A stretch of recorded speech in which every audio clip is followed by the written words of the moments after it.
Alright, well I just noticed I've got my stat requirements and it's over 600, so I should get a good ending with Isabella now. So I took out all the stuff that's killing my money. And, what else? Basically replaced everything with studying. I wonder if I need more money, though, for the last event.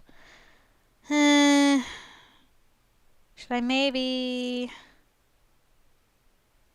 Maybe I should. Get some money. And... more money, and maybe do a sleep early that day. Something or other. Let's try out this new schedule, see what happens.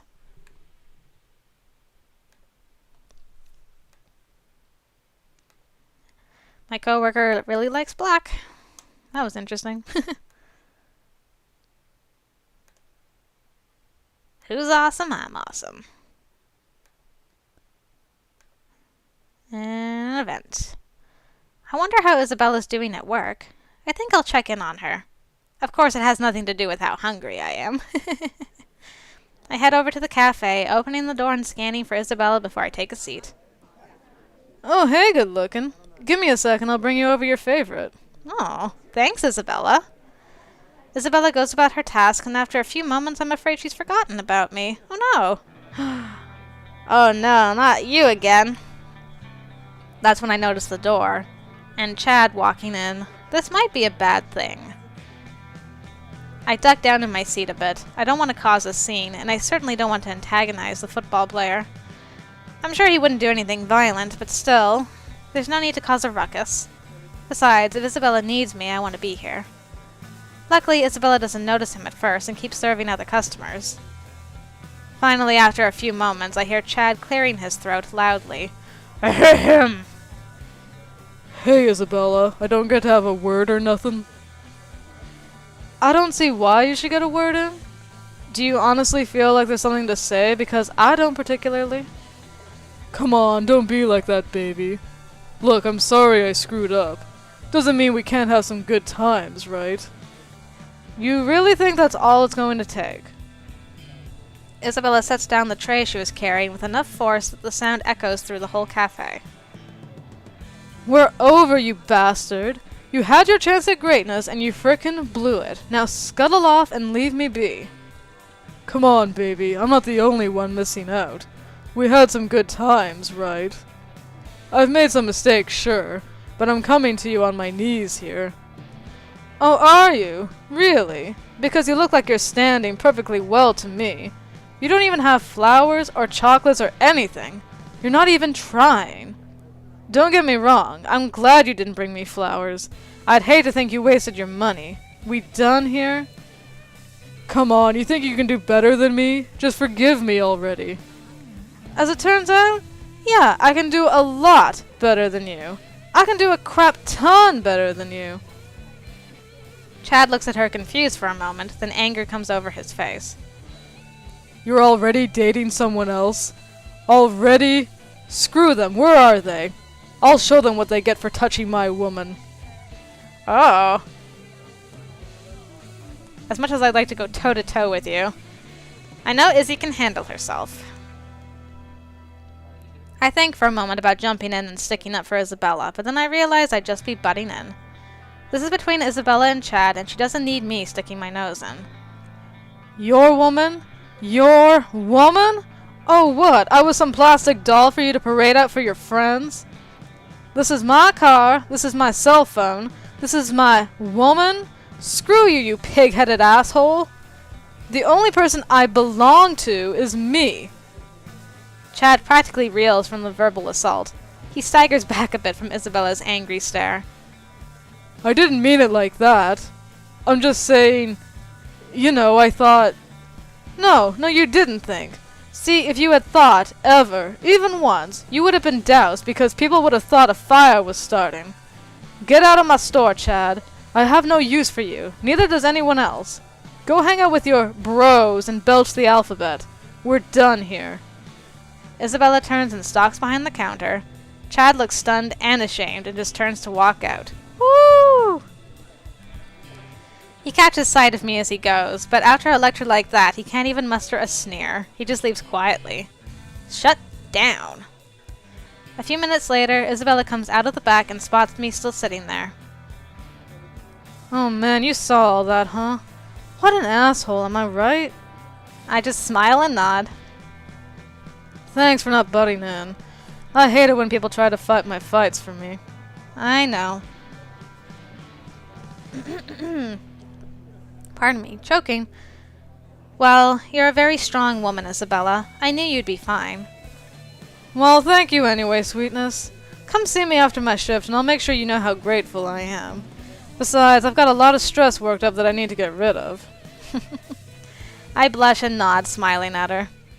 Oh, I think Anne can help you out with that. Don't make eye contact with the pineapples. Eye contact. Blah. Don't look at them pineapples, though. Alright. Going to bed. Another event. Okay. I think I've gotten enough studying done for one evening. Now I think it's time to start thinking about my party again. I need to figure out what kind of entertainment we're going to have. Oh, Max! I've been writing up notes for planning ever since that first night. Carmen said it best when she said I know a rock star. It's just a question of asking him. I know Max is a friend, but it still feels a little weird asking him for a semi-professional favor like this. I knock on Max's door and organize my pitch as he opens the door. Oh, hey, Anne. What's up? I figured you'd be studying tonight. Well, not sure how to ask this, but... Well, how would you like a gig? If this is gonna be one of those pretend to be my boyfriend while my parents are in town thing, I'm going to pass. I'm trying to throw a party, and it's not a party unless you have entertainment, and I don't know anyone more entertaining, and it would be really nice if you would play for me. Whoa, slow down. We both laugh as I try to compose myself. Alright, let's talk a couple specifics. Real party or just a couple friends? You gonna pay us? I assume you want the whole band, not just me and a guitar. What kind of people are you inviting? Real party. I can try to pay a bit, and yes, the whole band. It's not just going to be a couple friends, but it's not like I'm looking to invite the whole campus or anything. Well, once people get wind that I'm playing... Alright, Anne, you've got a deal. I'll call Memphis and we'll get things ready. You have the rest of the details sorted? Not yet, but we'll let you know more when we know. Max and I shake hands on it, and I head back to my room dialing up Carmen as I go. I missed Max. I haven't seen him in so long. Hey, Anne, good timing. I just heard back from my guy. We've got a place. Perfect. Max said yes, so we've got the entertainment. Carmen almost came out there. Whoops. Alright, so we've got the basics. We should probably have more entertainment than just the band, but we can put that together as we go. Exactly. Now we just need to figure out who we're inviting. Yeah, Max asked who we'd be inviting too. We probably don't want to take an ad out in the paper, but we want to get the word out enough that people know what's going on. I think I know who to ask about it. Give me a bit of time to consider it. Okay, do you want me to ask around for other attendees? You can do it, Anne. No, thank you. Not this time. Not that you couldn't find awesome people, but this is something I should try to do myself. Don't worry, by the time I'm done, I'll be meeting all kinds of new people. Of course, you should totally invite whoever you'd like to. No, I totally get what you're saying. Don't worry, I'll only ask a couple close friends, since I'm kind of co-hosting this, right? It sounds like we're well on our way. We can do it, Annabelle. Yeah, I think we're well on our way to a fabulous bash. It's gonna be fabulous. So much studying this week. Okay, that's one week down. Let's do another. Just gonna drink some water. Oh no, it's this class. Eee. Whew, I snag a good seat, prepared for another class. I sometimes can't believe they still let Professor Task teach here. I guess that's the power of tenure. I wonder what he's going to get into today. Shenanigans, Anne. Lots of shenanigans. All right, you little money sack, sit down. Let's get this started. Everyone quiets down, settling in their seats. The professor turns on a projector and starts displaying slides. The slides seem to be displaying a countryside, a few buildings dot it. As he progresses through the slides, we see a bunch of people standing in front of buildings and posing. Professor, are we just looking at your vacation slides? What's your point? I'm trying to get to a point. If certain nosy know-nothings would stop interrupting me. Ew. I sit back in my seat, not believing we're actually looking at a professor's vacation slides. Ah, here we are. This is the slide that matters. On the projector is a picture of some kind of small green statue. The fabled jade monkey of Tuskatoon, a small village in western Nigeria. I sought this fabled statue for 6 years before beginning my career here. Unfortunately, just as it was in my grasp, I lost it to a rival hunter. What's the point of this, Professor? Oh yes, what is the point indeed? Is this different than last time? This feels different. The point, my dear, is that I have never given up my search, and now I have located the final piece. I know that one of you has it. The professor points at Roxanne and myself.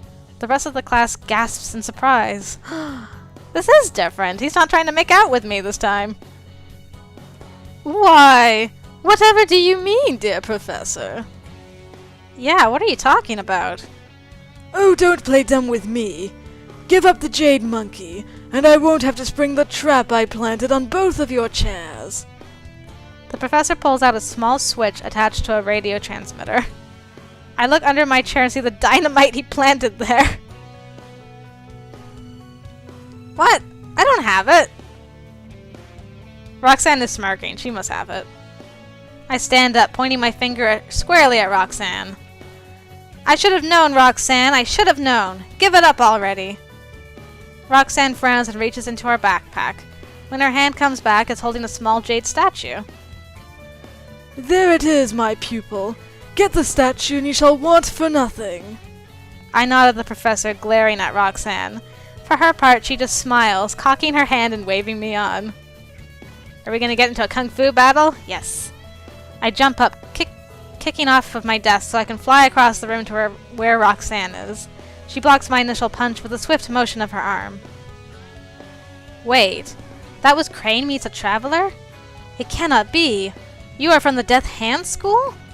Of course I am. Did you truly think you had destroyed all of our clan? You don't have the strength. Now, let me show you true kung fu. Our fists meet with a thunderclap as we try to move past each other's defense. Her kung fu is strong, but I know that I have righteousness on my side. Suddenly, one of her feet darts out, sweeping my leg. I immediately retreat into a standing crane. Ha! You have left yourself open! Ooh. Ow. Her fists move faster than I can imagine, hitting 4 pressure points in my chest. You are a worthy opponent, but you have only 4 steps to live. Professor Task and the rest of the class gasps in pain and sorrow as Roxanne moves 6 steps away from me. I can't let her get away with this. I take 2 steps forward. Another. With my 4th step, a pain builds in my chest. I can see Roxanne smirking condescendingly at me. With a start, I lift my head off my desk. I can't believe I fell asleep. What the hell was that dream? That was so different. I didn't think there would be a different scene with that. Interesting. And that's why you should always be aware of what kind of cheese you're buying in foreign countries. See, I told you I was getting to a point. Thanks, Professor Task. And thanks for not trying to make out with me this time. Hey. Weird. So weird. Oh, hey, Roxanne. How's your kung fu? Time's running short to get my plans in motion. Pardon me. It's time to start getting invites out. which of course means figuring out who to invite. I just hope Isabella can help me. Isabella! I head down the hall, formulating my game plan as I go. I knock on Isabella's door, idly playing with my hair as I listen to her footsteps approaching. Oh, hey, cutie, come in. I figured you'd be up to your eyeballs in books. What's going on?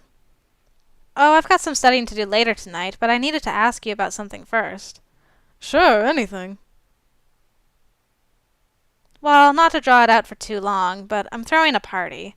And, well, I don't really know many people outside Latin House. Oh, if you need to know some party animals, my dear, you have come to the right place. I kid. Trust me, I know how to get a good party going. Let me think about your personality. Yeah, okay, I think I can give you some people to call. Okay, thank you, Isabella. Isabella reaches over to her desk and pulls out a small book. She begins transcribing things from her address book onto a spare piece of paper. Do you have some entertainment for us? Yeah, Max is going to be playing. Carmen suggested we also get a ping pong table for beer pong. Maybe a tournament? Oh, that sounds like fun. Have you started advertising at all? No, I don't think I will. I mean, I'm not looking to get the whole campus involved. Fair enough. You want just beer, or you want to have a full-on bar? Nothing like a mixed drink to get the party going. Oh, I hadn't thought of that. I know we were thinking about a bit of alcohol, but a bartender would be pretty interesting. It can be a little expensive, but yeah, it can be good stuff. Though it can also lead to things getting a little wild. After all, harder alcohol and all that. If you want it, I know a guy who doesn't card. Give me his number. Hopefully people will like it. Oh, I'm sure he'll be great. He knows how to entertain while he bartends. Great. Isabella thinks for a moment and then writes down a note for me. There you go. Just email him and let him know what's going on. Thanks, Izzy.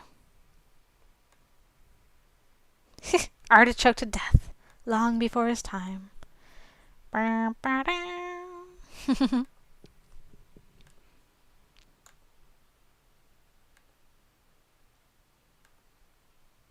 Nothing wrong with a little sleep. Going to sleep, and then study. Oh. Back in my room at last. Just as I'm putting my keys on my desk, there's a knock on my door. And you have to help me. They have outwitted me. I stand with my keys in hand, staring at Rakesh. Who's outwitted you? My parents. They're going to be video calling me in 20 minutes. So? So, the letter I wrote them. They're not coming, but they still want to check up on me. You have to help me. I look down at the keys in my hand for a moment before answering. Sorry, Rakesh. Next time, I swear. I promise. I promise you and me. Next time. I'm sorry, Rakesh, but my professor wants me to come down for an immediate conference about my essay for finals. I can't blow this off, Rakesh. You'll be fine. Just tell your parents the truth, okay? Rakesh looks devastated, but he nods and wanders off back to his room. I pick up my house keys and wander back outside. I really don't want to get in the middle of Rakesh's personal problems like this. I didn't have anywhere to go, though. Maybe Carmen's not busy. Or I could just go to the library. Sorry, Rakesh. Yee.